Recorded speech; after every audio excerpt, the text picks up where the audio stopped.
Now in this section, we are going to use array data structure in a real life project.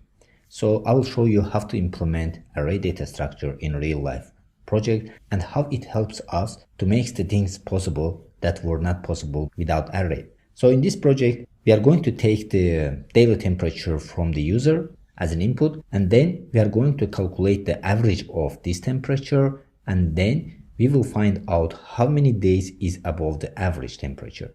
Now our project will work like this. So here, as I mentioned, we are going to find the number of days above the average temperature. So to find the number of days above the average temperature, we need to find out the average temperature. Then we need to check that which day's temperature is above the average temperature.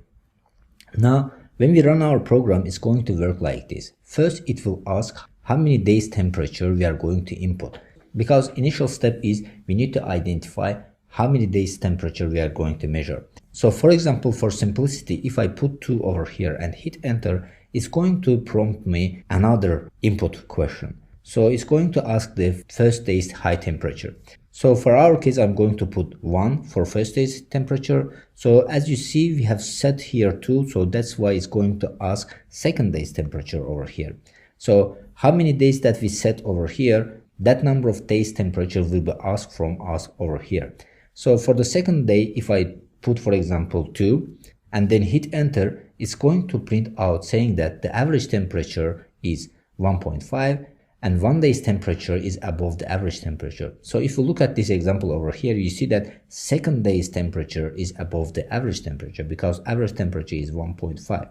So we are going to implement this project using array data structure. Now let's see how this is working in practice.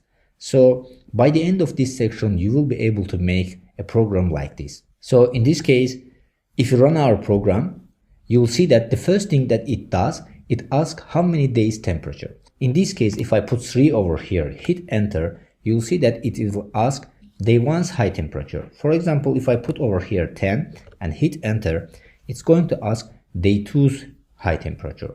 For day 2, I'm going to put 20, then hit enter, it will ask day 3's high temperature. So for day 3, I'm going to put 15 and hit enter. So after finding it, you see that it returns us average temperature is 15 and 1 day's temperature is above average. So in this case, second day's temperature is 20, so which is above average, so it's returning like this. Now by the end of this section, you will be able to make a project like this using array data structure.